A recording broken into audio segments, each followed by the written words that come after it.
back down again, and then took an enormous public works program known as World War II to bring the economy out of the depression.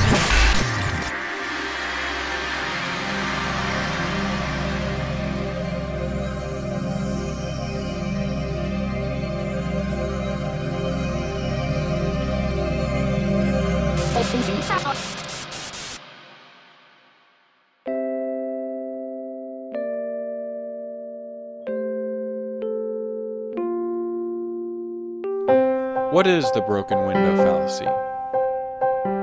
It all starts when a hooligan decides to throw a brick through the local baker's window.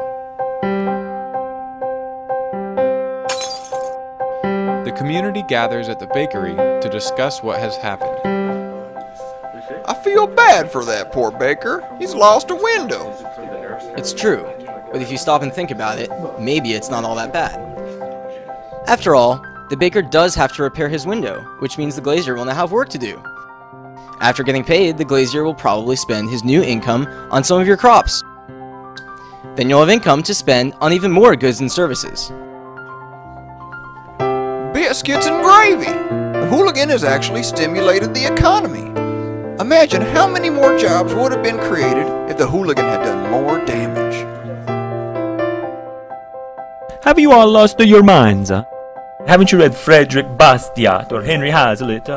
You're only focusing on what's seen, the money I will spend repairing the broken window, or while you will ignore what's unseen, the money I would have spent on a new suit. The tailor would have also spent his new income on some of your crops, a farmer giving you more income to spend on other goods and services. The only difference is that I would have had both my window and a new suit, whereas now I only have a window. This hooligan has cost our community a new suit. The story of the hooligan shows us that physical damage destroys wealth.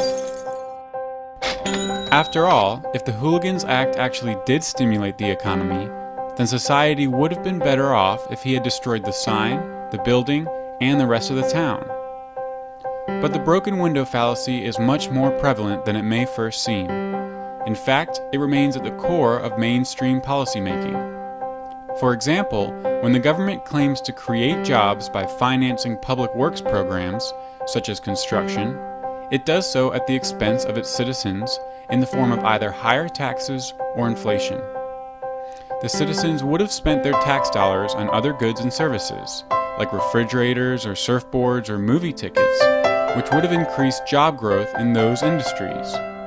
Because these goods will never be produced, however, these potential jobs remain unseen, but they are no less real and no less important as the jobs that we do see.